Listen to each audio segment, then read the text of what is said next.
Paige? Marcia. Marcia? I took your pictures when you were out there painting in that rain. Oh, we painted, I think, it was almost 450 hours, 400 something hours, so took a letter. That's a, you know, 2 in the morning. that too is an important fact though, that nothing gets done quickly. I mean, it takes time. And a couple of the times when I was out there, when you were there, you were talking about the process and how you, I remember saying to you, you're a teacher, because you were asking them questions that would question where they were placing something, the size, it was wonderful. Yeah, but a lot of what you're referring to, I think, is what we call in the arts visual indicators of visual language. Like how do you, like I'm communicating words right now that weren't mine. I didn't make this language up. When we do this is 100% theirs. It's their language, it's their imagery. They make it up and decide how it gets shaped and whatnot. Hey.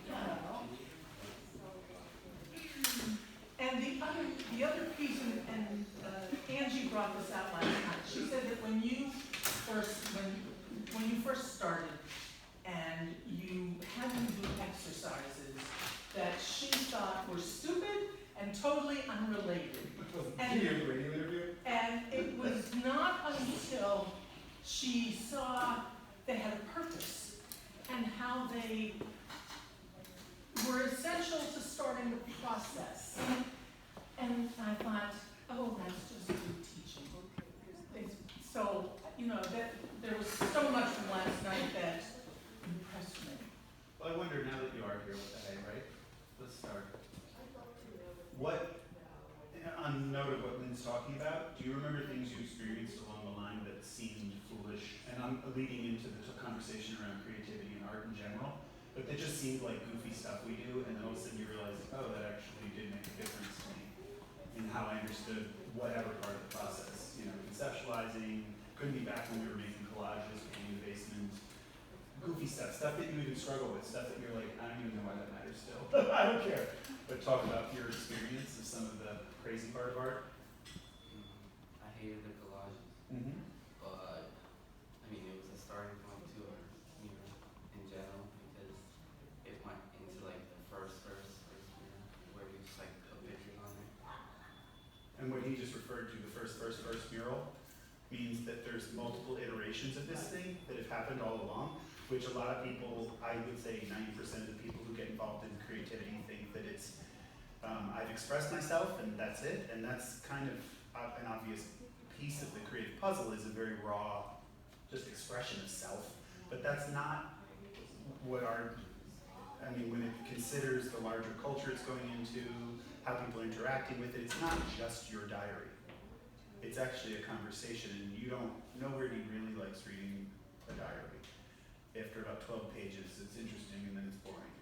You want it shaped and to have a larger conversation, I think, with people. And so I think that's what happened with you guys. When you first had your first stories, they were more just yours. Like they wouldn't relate to a lot of people. And we had to keep playing with it to get it to the point where it mattered. But now I also wonder, oh, all right, you got here early. Welcome, Miss Angie. Thank you. We'll go around and do an introduction. I just want to finish what we're talking about. But you also said you hated the collages. Why do you hate collage so much? It's all about what I'm thinking about and all I'm thinking about was food. You think about a lot of other stuff in your collages. He's a very good collage person. Some people have collage in them. Some people have other stuff in them. But he does beautiful collages and he discounts them all the time. And it's hard to make it have any value at this point in his life because Fortnite, the video game, has a lot more value than collage. But I think it's interesting as a person on the other side of all this, you guys, when I was your age, like, okay, when I was 7 years old, I said I'd never use math. Right? That was a mistake. You know, and I was surprised how many things I didn't know I would use, but at the same time, just to tell you that it's useful doesn't make it useful. Like for me to go, where did you use this? You know, it's like, oh yeah, whatever. So it's hard to balance that out, I think, in education, where you're trying to give somebody something that you think has value, but then you're realizing, okay, it doesn't have value to them yet, so how am I going to try to create a sense of importance around something? And I don't know what parts came alive for you either about like stuff that you just didn't think was significant and you realized, oh, that actually was interesting. I think even like we haven't talked much because it just happened, but finishing the mural and seeing it out there, has anybody talked to you about it? Well, we talked the other day, I guess we had, but I mean outside of our conversations and people that were inviting you, but just friends or family, anybody talk to you about it? Yeah. Maybe talk about it.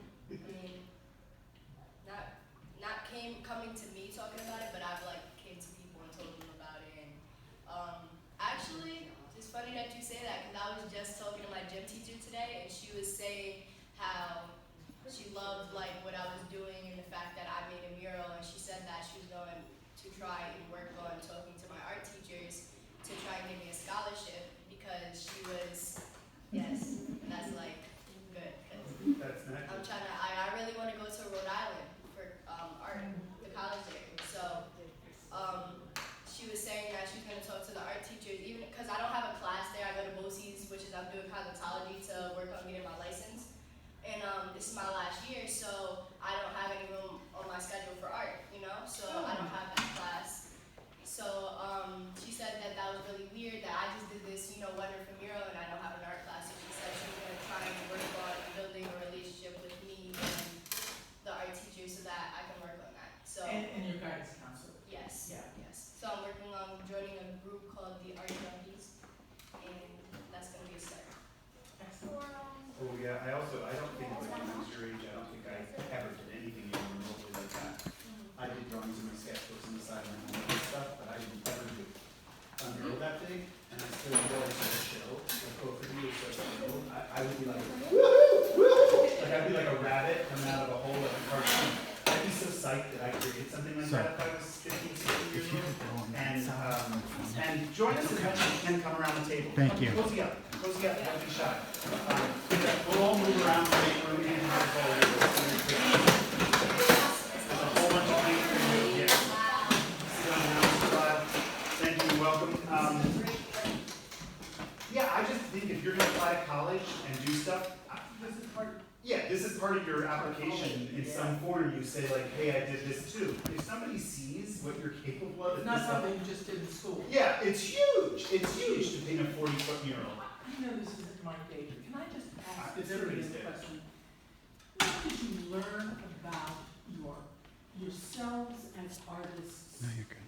and yourselves as people from this process? Me is like I feel like I grew a lot of confidence, because like I said before, like I always compared myself to other artists, and that's why I always felt like I wasn't good. But then when I met Tom, he changed that in me and made me feel like my art was good, and obviously it does mean something, because I feel like if I haven't done this project and even being in the summer youth program, doing it that whole process, I don't think I would have, brought my art and expanded it as much as I am doing now. And I don't think it would have been, this important to me. Can I tell you one of my observations? You have progressed as a speaker in public because you're doing it more. That's government. Thank you, Ms. Hurley. Got you going? Yeah. Because even from the first time when you came before the board of trustees of the library here, till now, and when I heard you on the radio Oh yesterday, yeah, I was on the radio last night. Congratulations. That was really You cool. missed it, Tyler. I was texting with Mary Page and I said, I want to hug this person right now. You were wonderful. So that's what you've learned about yourself. What about as you as an artist? What did you learn? And then Tyler, you're going to have to speak. What have I learned as an artist about myself? Not about yourself, but just your art. What have you learned about your art? I mean, you did mention that Tom gave you the confidence to believe in what you can do. What else? What do you think else? That's not good. I really can't think of it. To be Well, hold honest, on a minute, because I can point out one thing that's in the actual mural, so it's not here. These are all mock-ups and sketches, but one of the things was when Angie was working on this figure, the original figure of Hope was very square. His shoulders were like a block. He looked like a wooden man, very solid. And I wouldn't have said that then, but I'll say it now because she's past it. But then I said, well, do you want to work on it? And what do you want to do? And how do you want him to feel? And she gave me a bunch of words, and I said, okay, let's do that. And she did this drawing, which is much more human and gentler. I can show you on my phone the other one, so you'll see it. But then in the mural, she did a whole bunch of stuff with getting that figure to light up from the light that's behind him that is the hope hitting his skin and all this stuff. And you'll see it when we go outside. Just remember hope, and you can ask that question and look at the actual painting.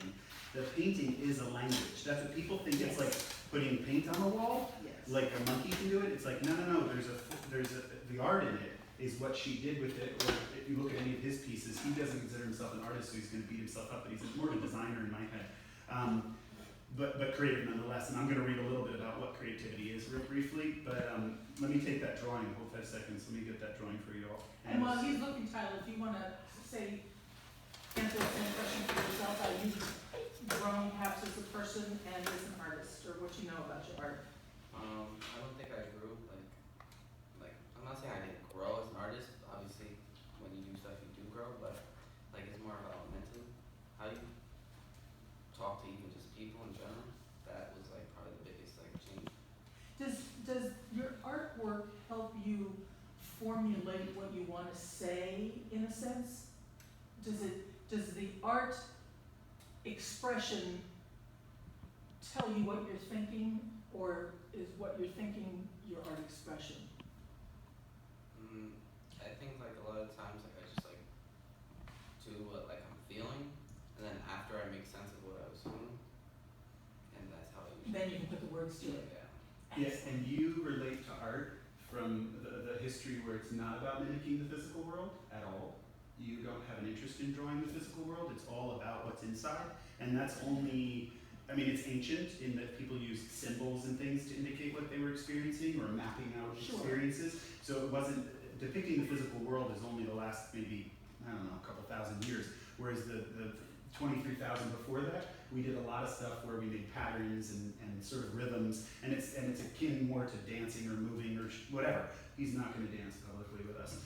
So he finds other ways to express it, and I think that when you do those abstract patterns and things, I have an image of Sullivan County map with your drawing all over it coming down. And I think he, to me, and I don't know if I'm exposing your underbelly at all, you just slapped me in the head, but it's like a way you process stuff. It is a form of you letting it out. However it happens, you know, I don't know if it's whatever, stress relief, you know, what? I don't really know. I don't know how to explain it. I just do it. Right. But you enjoy it. I mean, when you're doing it, you're not doing it because you were told to do it. You're doing it because it goes like this, and then when I say, well, I tell you to do it, but then you go like, okay, and you find ways around to do, like with the math homework being the end of the, you know, mural is math homework, and he drew on the side of it, and I was like, that's a really nice drawing, and we talked about it, and it was crystal. And we talked about the concept of perfection, how perfection was an idea, not a reality. Blah, blah, blah, blah, blah. I'm putting words in your mouth again. But in your defense, one of the worst people to ask about their art is the artist themselves. It's extraordinarily difficult. And especially it with really art. is. You know, people always say, hey, what did you mean when you wrote this song? Jimmy Buffett's just like, I don't know, do you like collages? What's the line of the song? Right? So people are going to take a lot of different things away from what you do, and you don't necessarily have to define what you do in order to satisfy questions or anything like that. So feel good and confident in that, because what you then have to suit you. I have a follow-up question. It's kind of just along, I'm sorry, what Lynn was asking you. I wondered if your internal dialogue has changed at all since you did this. You know, like the things that you tell yourself, or the ideas about where you think, what you think you want to do, or, do you know what I'm saying? Yeah. You know, that thing that we always tell ourselves that we need to be this or be that, or, Yeah. you know what I mean? Did that change with any of this? Yeah, because like it was like it's a lot harder to be comfortable with yourself as a person, and then just like being able like going to the same place every day and just like not a tons of people like how school is. You get a lot more comfortable. You can say the things you want to say, act obviously appropriately, but the way you want to act. Right. And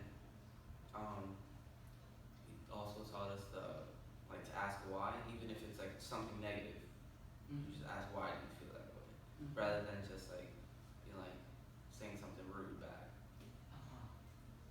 Tyler, to me, you question a lot of society and the norms, and I don't think you get to do it in a meaningful way in the world a lot. I think it gets checked rather than encouraged, because you seem like you're arguing all the time. It's like I say something, he almost always has an opposing opinion, and I know him well enough now to say like, okay, no, he's not beating me up or combative.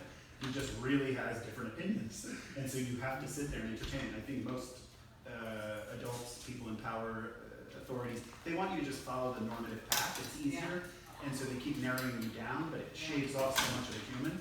And so I think the arts, better come around the table, grab a seat closer to us. It shaved, the arts are, there's a diagram I've been drawing recently, I'll just draw it for you all, which is this. If this is the shape of a human, and this is the shape of another human, and this is the shape of another human. You got me? Those three humans intersect here in society every day. That's how we interact when we open and close a door, stand in the line at the grocery store, do whatever we have to do with each other. We do those things. We don't do all these other things, right? You nix them, you hide them, they're private, whatever. But in the arts, we try to engage some environment that could hold all of those places and have them interact for a minute. And this is a new thing for me to see, that I realized I was this defender of edges. Because when I work with addicts, I felt like, wait, they're people, like they're not bad. Like why are we making them, demonizing them?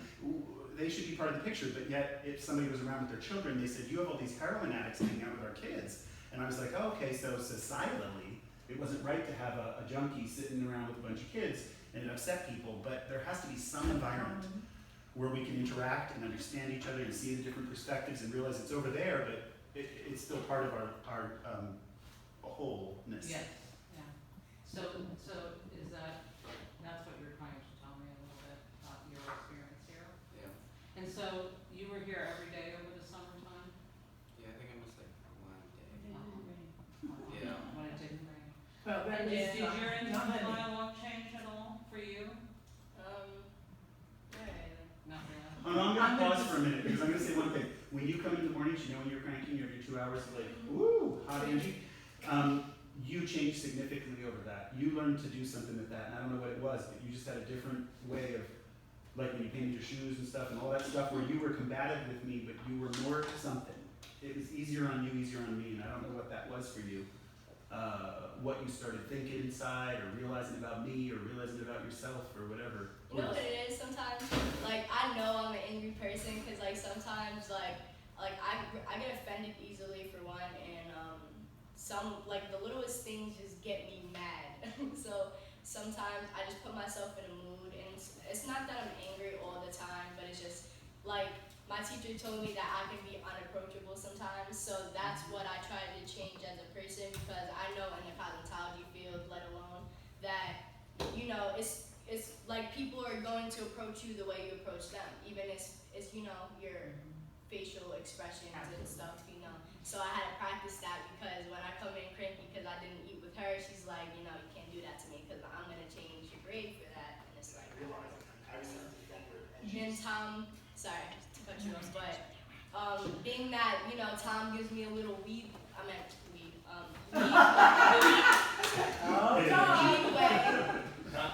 I didn't give her weed. Sorry. Being that he gives me leeway sometimes, like, that's why I, like, put myself in moods and stuff, and then, like, at the same time, I gotta think, like, this is a job, you know, so it's like, I can't be moody all the time, you know, so it's like, I gotta fix it. And it's just easier to go through life. And then, like, at the same time, too, it's like, it's not like I'm with a bunch of boring people, you know, like, Tom and Tyler is both, you know, they make me comforting, you know, so it's like, when I see them coming, you know, if it's the morning and I'm cranky, it's like, I get happy, you know, so. I've also learned so much from them, and I mean literally, like, about my community, about this place, Monticello, what's actually happening. A woman today I was talking to, she said, oh, if you want to know what's going on, ask the kids, don't ask the adults, because the adults have learned to seal everything down, and she goes, but the kids are like, oh, I saw this, I saw that. They hear their parents, they hear their younger brothers and sisters, they really know what's happening, and so they've turned me on to what some of the qualities of this world that we're sitting in, the current geographic location here, is about economically, socially, educationally. You just hear stuff and you think, no, that can't be. You know, a kid this summer, for example, said to me, not you guys, but another one said her teacher called her the N-word in referring to don't act like a, and I was like, what? And she said, well, that's normal when you're over at Sullivan West, they say racist stuff all the time. And I was like, what? Like, I was like, this isn't normal. This should be addressed, and there has to be a conversation about this. But it shocks me that, like, I just assume, like, oh, you know, we're all going along and things are good. And then I'm like, maybe not. There's some bad stuff out there that they're trying to process. But, you know, one of the things you said last night, you reminded me of when you guys first came to the board. I don't even remember how long ago it was. And you started off by saying you want this to lead to a conversation in the village, in this area. A conversation about some of what you have been thinking about and what you displayed or conveyed through your art. And last night, you reminded me. Will you listen? Yes, the whole time. Last night, you reminded me of that incident at the very beginning when you mentioned white people have no culture. Mm-hmm. You thought that only black people had culture because that's And what not just black people, like just different minorities, maybe. or foreign. Okay. So I said to myself, and I don't mean this in any political sense whatsoever, but when I was listening to the Supreme Court nominee hearings last week, and I thought that what I see about this person is this white privilege entitlement. Right. And I still think that, but that's beside the point. However, because of your interactions and the beginning of the conversation, you realized that that perception that you had was not fair, or was not accurate, or wasn't complete.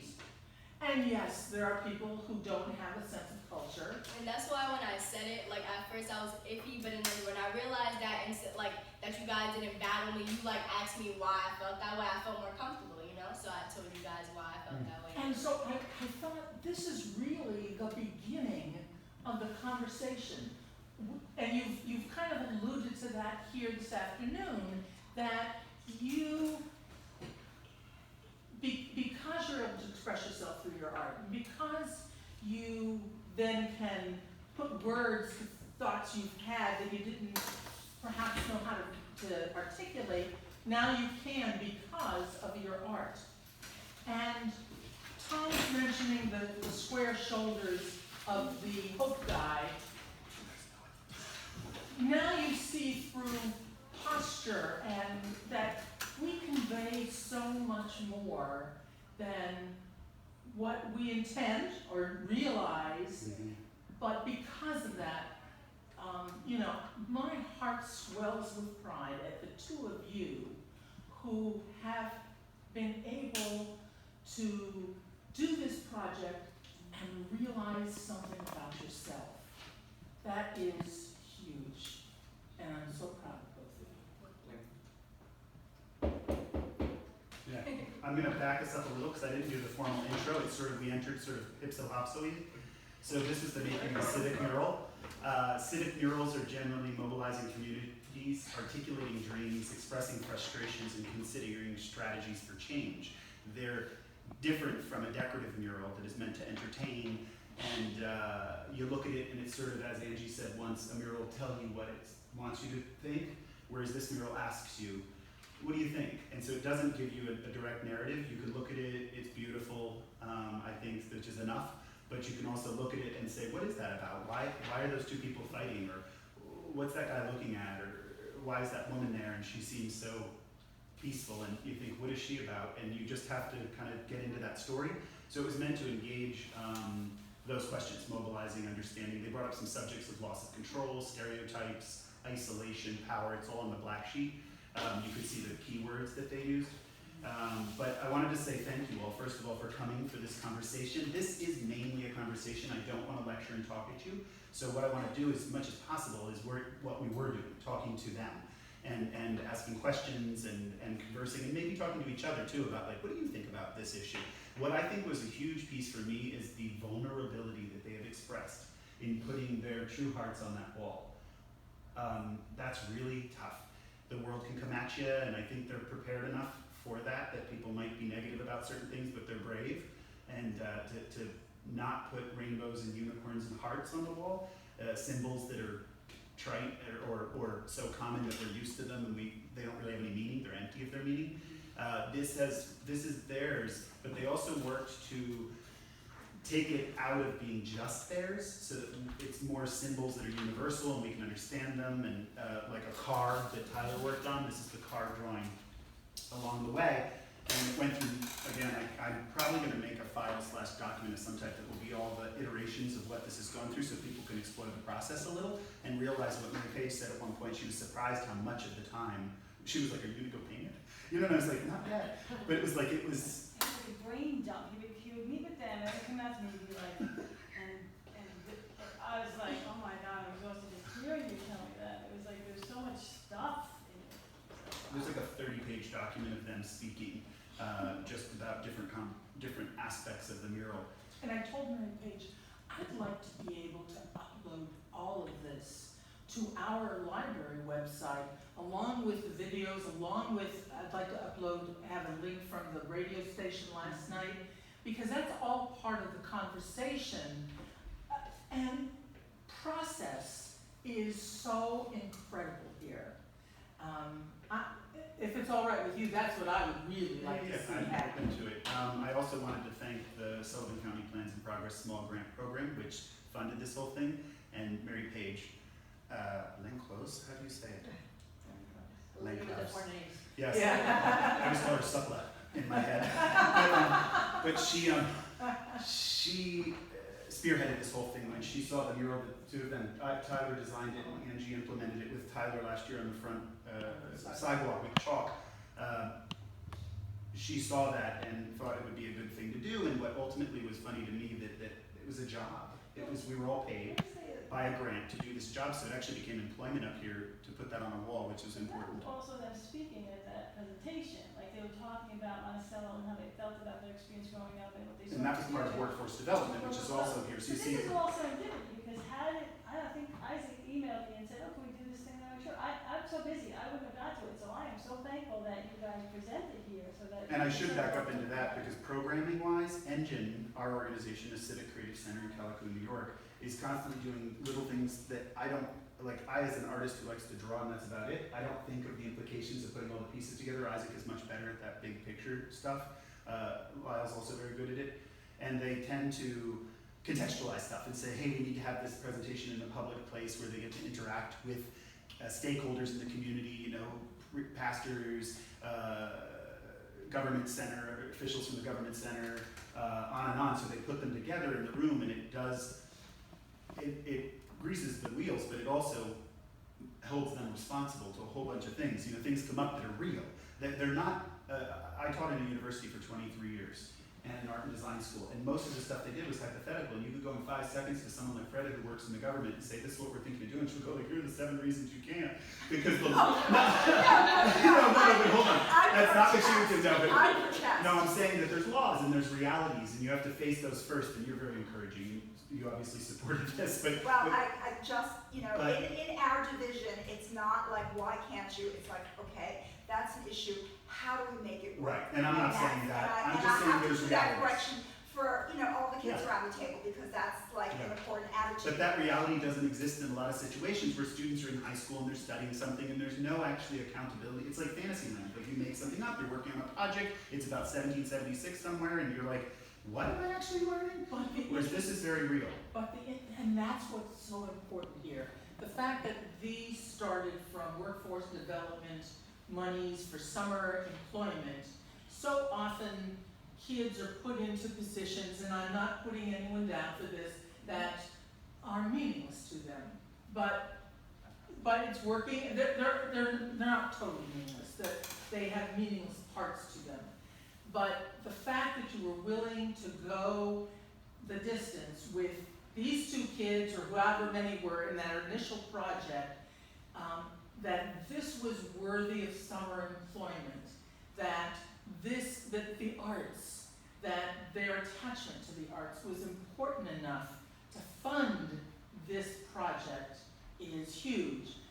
When I was texting back and forth with Mary Page last night when I was listening to the radio program. A quotation from Picasso jumped into my mind, which is, art washes away from the soul the dust of everyday living. And for these young people to be able to discover that at this young age does me proud, folks. I'm really, and so I think workforce development and this whole project And for me as an artist, and I'm gonna let you go next. And then I wanna go next. Okay, everyday living is how we get by. We have to stand up and walk out of this room without reinventing it. We wanna just do it efficiently, and it's how the brain's designed. At a very basic level of what creativity is and what art is supposed to do for us is help us think about the future. And everything from the past is the everyday living. The future we don't know. We have to make it constantly. the past informs. Right, the past absolutely informs it, but we have to create a future. The future does not exist. And so we literally have to bring it into creation. That is the true meaning of creativity, and it's supposed to support our understanding of challenges, things that we're facing that we don't quite understand, and we're trying to form them. Everything here, I always say, the same sentences, they've heard me's breathing heavy, is drawn before it becomes a reality. You had to draw this before it ever became reality, and this, and everything else. Everything was drawn or thought of, and then it had to be sketched out and then implemented in some form. You're up, sir. And I wanted to say about workforce development, where this all started, I do wonder why he believed in us early on and tested out our program, and then has been growing it since. What he sees on his side that made that happen, but he's the root of this whole thing, of his organization. I'm sorry, I don't. My name is Lyle Minchef, I'm the Yes. youth program. So, I think that you're right in what you touched on, that a lot of the employment opportunities that are available for young people are kind of mundane, you know?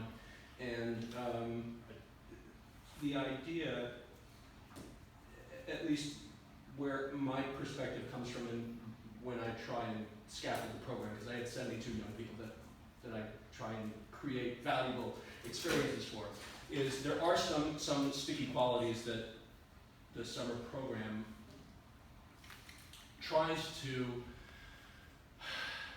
pass on to these young people, right? So the hope is that they value something out of the work that they're doing, and that it will somehow lead to or lead to their trajectory down the road. When it comes to art, what I saw very early on, and what I think is really the sacred part of art at its core, and I've said this to Tom many, many times, is I think that art at its very basic is heartfelt communication. It's something that someone wants to communicate to you, that isn't necessarily done through words, but it's meaningful to them. It's a meaningful communication. So if we can foster that and encourage that and do it in a way that young people will realize there are no judgments that will come from it. No one's going to try and challenge you on your heartfelt communication. It's going to be encouraged, it's going to be valued, it's going to be explored, it's going to be nourished. Then that will in turn somehow lend to that type of communication in their lives, right? And it took me a while to kind of understand that in my own head when I was their age, how old were you, 17? I was heavily involved in theater in the city. And it took me a long time to realize what had really come out of that for me was that it was okay to speak from the heart. And it's okay to understand communication with other people. And to value that communication and to recognize it and to not be so judgmental, right? So how that has affected them in their high school settings, I've seen that level of communication grow. And there to me is the true value in encouraging this on my level, right? Because I think better people come out of it. I agree. So it kind of plants seeds for young people to express themselves, and when those expressions are valued, it furthers communication. So that's really where I see. And how many different opportunities did youth have this summer as far as vocation? Like the So woman, we had the one who worked at the students who were in one was in a the rehab center, or where they do prosthetics, Mhm. that type of thing, like a pretty wide variety, which I thought it was, basically in the beginning, I thought it was like parks and more maintenance and town upkeep, and then us, and then I realized, oh no, Lyle's got 18 other, Yeah, there was farms. 21, there were 21 different Yeah, sites that, yeah. that we had. and so realizing what they do to get All that. unconventional or? For the most part, conventional stuff. Okay. I would love if over time I could find more people like Tom. Oh, I just realized we're Like- unconventional. I thought it was conventional too. I thought it was unconventional. I thought prosthetics was unconventional. I said, we're conventional. You know, I try, so all of the people who participate in the summer program are interviewed. I interview the majority of them before they even start to try and I get ideas for where their skill sets are and where their challenges are and what we should be working on and how they want their summers to go. And I do try to accommodate people as best I can. There's also young people that get cultivated over time. What was your first job at summer? It was working at the high school. And then? Working at the high school. Yeah, but what did you do between first, what did we find in your second experience that differed from your first? Like, what do you mean? How did you spend the majority of your time the first Oh yeah. For my second year, we did the art stuff and the community stuff. That was the second really year. fun. Rather Yeah, than that was the cleaning out second lots. What did you do the And first in year? the first year, oh my god, the first year we were cleaning libraries Right. and You know, up the so whole school. you try and develop these things and you see who's able to rise to the challenge. There are some young people that I don't necessarily think the ENGN program is the right fit for. There are others who I do. So I try and create a seat for every ass. You know, and make it all have some kind of meaning and values. Yeah. Creative. I see for me, definitely. Yeah, but we did. We had 20-something sites working in different capacities around the county, and some of it is just parks, and hopefully, you know, I have crew leaders that instill some of the values, you know, and it does happen inherently. I have young people who are helping out with the urban garden project that's happening over in Evergreen. Some of those kids live there, and they can find value in working within their communities to hopefully change things around and do things that are a little bit more positive. And when they have some skin in the game, they develop a certain amount of responsibility. So I'm gonna make this the last question, and then, Yeah. no, I love the question, I just wanna go outside and talk to them in front of the mural. Okay, I just wanted to address you guys. I'm new to all of this. First of all, I'm shocked because I live in Sullivan West. I saw this online and I thought it was adults that did it. And I thought the discussion would be with famous artists, and I'm super impressed with your work. I'm also a foster mother who has had African American children in the Sullivan West School District, which has been very difficult. So I've been trying to drench myself in different cultures, and I have a two-parted question for you. When you do things that are about anger, is it more about expressing yourself and releasing it, or is it more like you would like people going by to see the anger that you feel in the community? And then my second question, which might be kind of heavy and, you know, like I'm not an art major or anything, how can you bring this type of message into an environment where people that don't come into this community would understand how you feel about what you did? So does that make sense? Take question number one. And then we'll go to number two. When you do the things that make, like, go more out of anger or despair, is it more of a release for you to do that artwork, or is it more of you like, I have to put this out here because I want other people to see it? Both, I guess. Like, it could be both because, like, I know sometimes, like, when I'm in my moods and I don't know if, like, I'm gonna interpret it right of how you're asking it, but one time I was moody and he told me to scribble, remember? Because in his art book, he just, when he said when he was angry or sad or something, he showed me his artwork and it just looked like a bunch of colors and scribbles. So that's what, that could be a reason. On the other hand, yeah, kind of for people to see it because I feel like I wanted to express a lot for people to see. It's easier to do it this way than to be verbal? Right.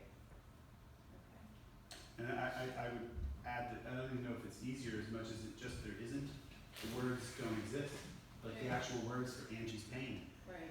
It's a different, you know, may not have the right language, and you find a shape that is the right shape, whereas words are handed down to us, and I'm speaking the same words you're speaking. And the shapes and the colors and the lines and everything they did out there doesn't exist anywhere else in the world. Right. And then the second part was like being in Sullivan West and having my eyes opened. I'm a transplant from Long Island in New York City, where it's very diversified. How can we bring a message like this? I mean, this is probably way, like, why should I, I'm not saying you're responsible, but how can we encourage, you know, an all-white community to understand what's going on in Monticello? Like, what, have you thought about that at all? Like, you know, I had African-American children that could not express their anger being in an all-white school district until they were adults and would talk to me about it, and I had no way of helping, and I'm saying, like, this is so beautiful. Like, you guys should be so proud of yourself. Like, how can we get people who don't walk by this to understand this kind of artwork? Like, can you think of any ways that we could bring it into other communities? Would you be willing to come into another community and do artwork? It's more comfortable. willing to do that. Because I would love to see that happen. I think you guys are phenomenal. I'm not kidding. I'm not an art person, and I saw this online, and I've been trying to read as much, and I really thought I was coming here to meet adults. I'm so embarrassed because I should have researched it more, but I walked by the wall coming in and I almost cried. I think it honestly is it's so honest is what it is. And That's a good word. I'm not anybody that was here before. I don't know who you are, but I just think that you guys are beautiful, and I think the work that you do is extraordinary. And what you said about like Sullivan West in general, like obviously it's a large school, and the area is rural, and it's not really like a lot of people live there, a lot of people just farm and stuff like that. So it's like really hard to get diversity over there because Yes. there's not a lot of stuff to do over there, so people don't want to really go over there, Right. and a lot of people farm and stuff like that. So it's like it's not really big enough for people to want to go there.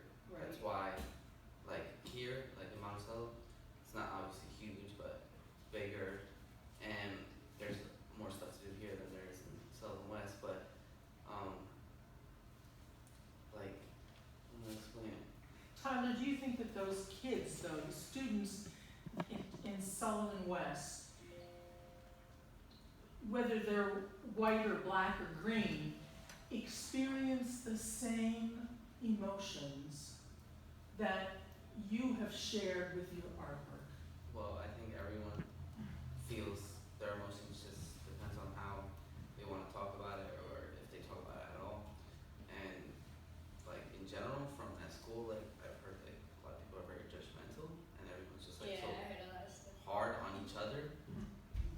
But I feel like more in Monticello, like everyone like is doing their own thing. A lot of people don't like to hate or just don't like that type of vibe. And I just think just getting people to like express themselves in a non-negative way is something that should be talked about. And I think that negativity goes all different ways. Can I try and answer your question too? I I such think a different twist to this group. I'm so sorry. This is No, so it's new not. for It's me. not. You know, Happy to have you. I think one of the ways to bring this into other areas is to celebrate, to talk about it, to mention it to other people and to speak on it positively and urge them to do it in their communities. And I think Sullivan West is quite difficult. I've done a lot to try and incorporate them into the summer youth program and to offer substantive programming out of that side of the county. It's extraordinarily difficult. In Monticello, school district, Transportation is a huge issue. transportation is Huge. probably the biggest issue. Yeah. But I'm happy to create sites that are somewhat There, local, yeah. easy to get to. It's an ongoing conversation with Sullivan West. But I will say, for the challenges that Monticello School District has, I have noticed that it's easy to be different in Monticello.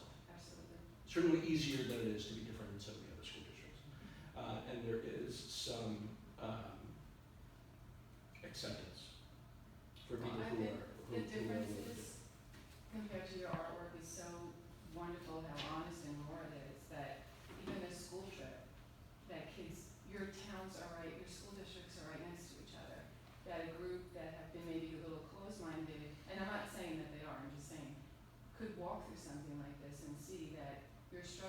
they're different, but they're actually the same. You know, they have all of these feelings, but yours are different than theirs, but in the end, everybody's struggling, so I'm so blown away by the artwork. I'm telling you, I saw it online, I'm like, What did you say? I'm just curious. Did you see it on Facebook or? I saw it, yeah, I actually signed up to do some volunteer work through RISE, and this came up as an experience that you could have like in your local community. Really? Through Rise? Well, I was on RISE, and then it offered other things in the community.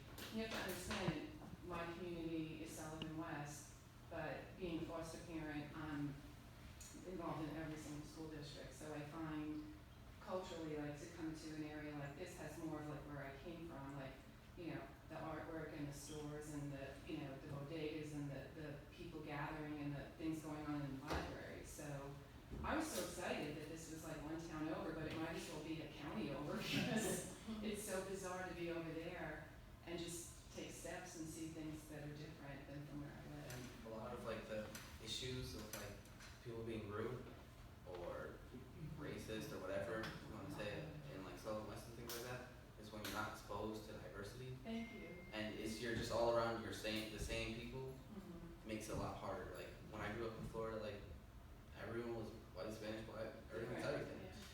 So you get along with everyone. But then when you're just like by people that are just like you, it's hard to accept those people. Right.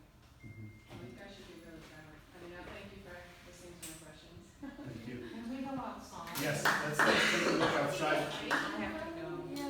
Oh, sorry. Is it raining? Fred, There's a tornado. Say something did you about. have a question? Oh, well, I just, you know, had a thought about, you know, the question was how to get this process and these kids out to Sullivan West, and I was just wondering to what extent, if any, the work is contextual and might be more appreciated with the reverse getting people from, yes, into Monticello. And, you know, and I'll be honest, you know, the point of view that I have is always about community revitalization and getting more people down here and Mhm. you know, building stuff But up. also you want to see the artwork live. Yes. I mean, a representation of it is not the piece, period. I don't care what shape it takes, Mhm. it's a different thing to actually stand in front of a 40-foot wall than to see a printout which has some ideas on it. Because even if you watch people walk by, like they'll walk by the whole mural, and then they'll get to the other end and they'll say, so what do you like? And they're like, oh, and they turn back because they didn't even see the whole thing. They didn't see 90% of it. When you say like, what'd you think of the man? You know, and they're like, what? Or the flags, or and they're like, where? And so that's the culture at large. Like if I asked you what the colors of the walls of this room were when you left today, if I didn't ask you in here, most of us don't know. Most of us don't remember the color of the walls or the floor, and it's all neutral, and so we don't remember the pieces of the visual. We're just inundated with visual. We are a visual culture as much as we are verbal. Our literacy has to be visual and verbal now, because we're communicating that way more than through writing almost, I would say at this point. So, but let's go. Let's go. I really would like them to see the mural, see